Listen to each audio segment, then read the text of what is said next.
Before leaving the Pantanal, we spent a couple of nights at the Pousada Rio Claro, arriving in time for an afternoon boat trip.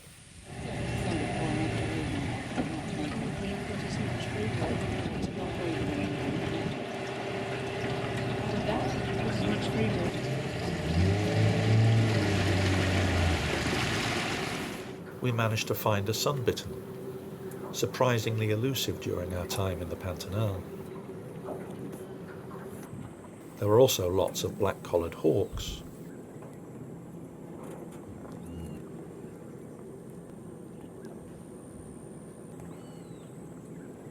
Including one with an eel. And great black hawks.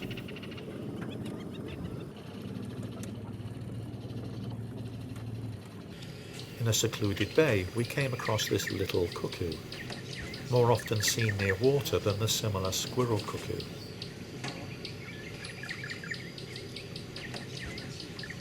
It was trying to wrench a large caterpillar from a leaf.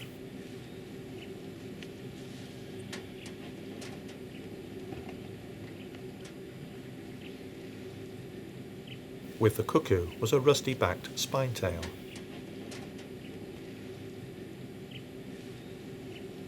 And we also saw a pair of elusive Mato Grosso antbirds. There were giant river otters here too, although they proved much more wary than at Porto Jofre.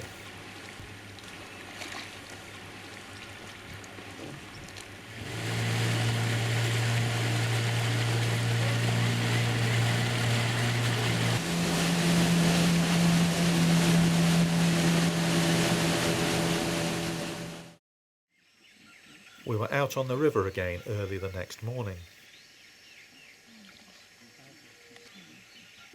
At this time of day there were plenty of guans to see. First to show were chestnut-bellied guans.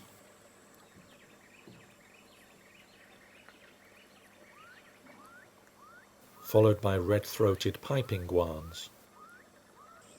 They replaced the white-throated form north of Porto Jofre.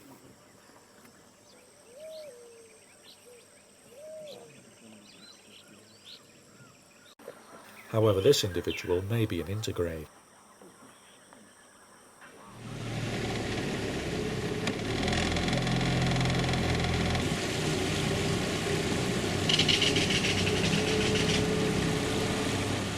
Kingfishers seen included this cooperative female green kingfisher.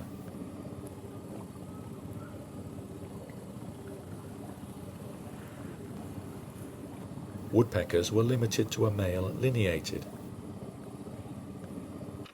There were more rufescent tiger herons, adults and juveniles.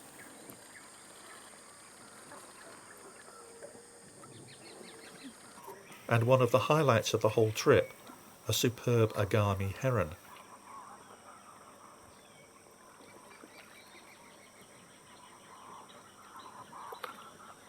Largely hidden under trees along the river, it proved difficult to get good views of.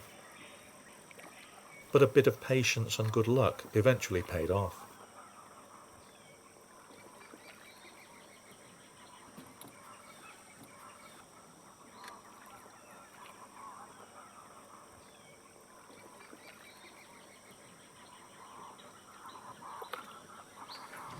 Close to the riverbank we found these huge webs, or possibly moth cocoons.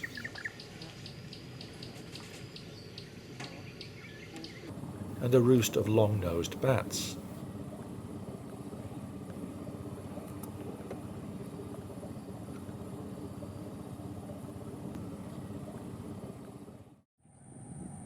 When not on the river, we could explore the grounds of the hotel. Yellow-billed cardinals were common.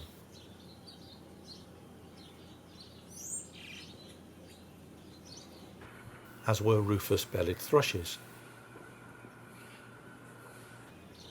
There was a single male white-lined tanager.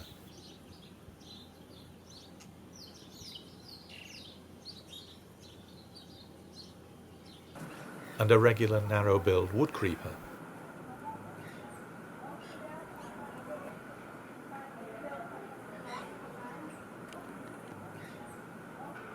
A white-tipped dove foraged on the lawns.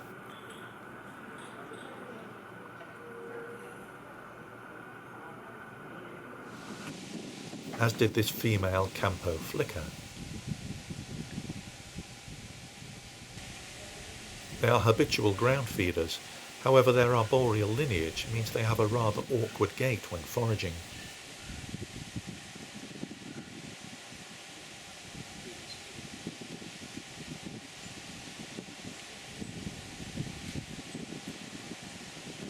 A toko toucan made an early morning visit.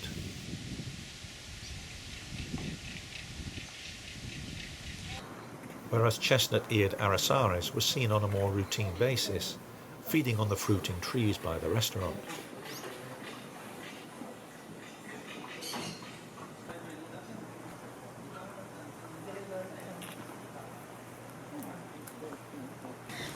They often seem to test the fruits for ripeness. This individual has a damaged or slightly deformed upper mandible, but it didn't seem to affect its feeding.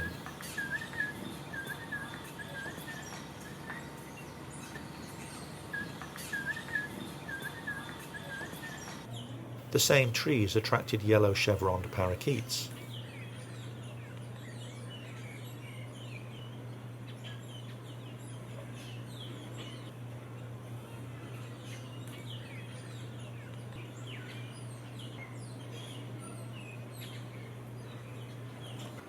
And a turquoise-fronted Amazon.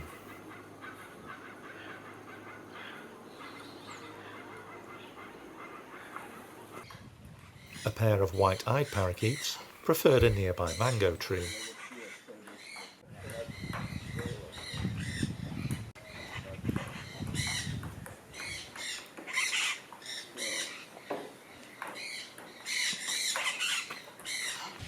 As did the Nande parakeets. They're also known as black-hooded parakeets for more obvious reasons.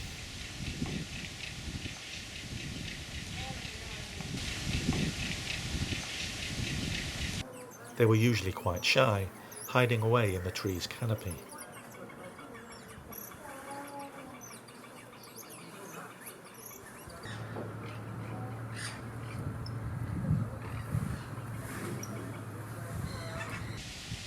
Beyond the main hotel compound there was open terrain and an area of woodland along the river.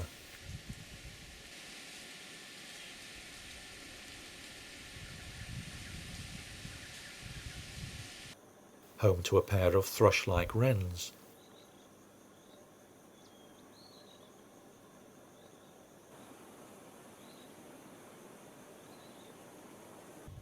A male masked gnatcatcher.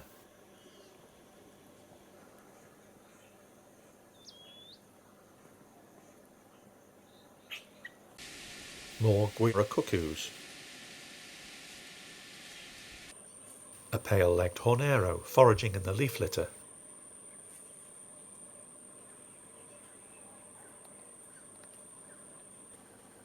And nearby a grey-necked woodrail.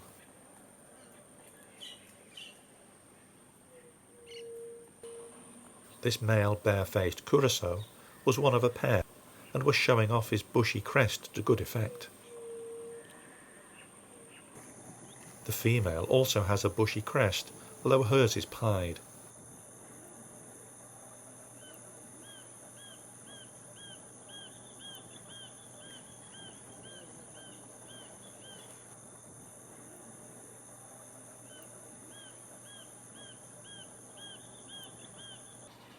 A chestnut-bellied guan was near the stables. And there were plenty of chacho chacalacas, an ubiquitous bird around the Pantanal's Pousadas.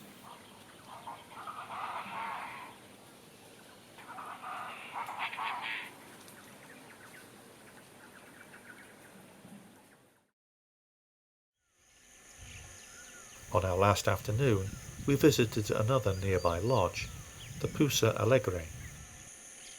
The habitat here was much more open than at Rio Claro.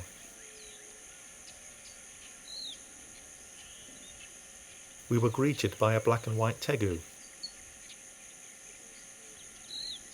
before venturing out across the wetlands on a boardwalk. And finally getting good views of scarlet-headed blackbirds, an uncommon and local resident of the Pantanal's larger marshes.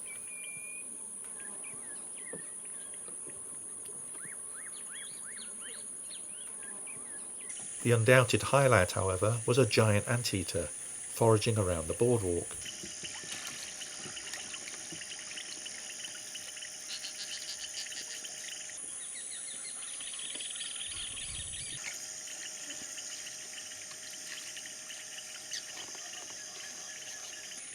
It approached seemingly within touching distance, and it was totally unfazed by our presence.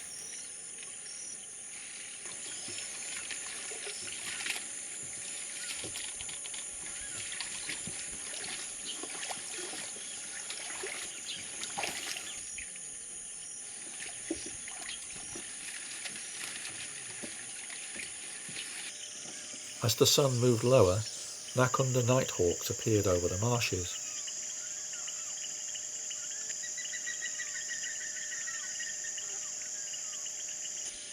Meanwhile, the anteater continued to entertain in the ever-fading light.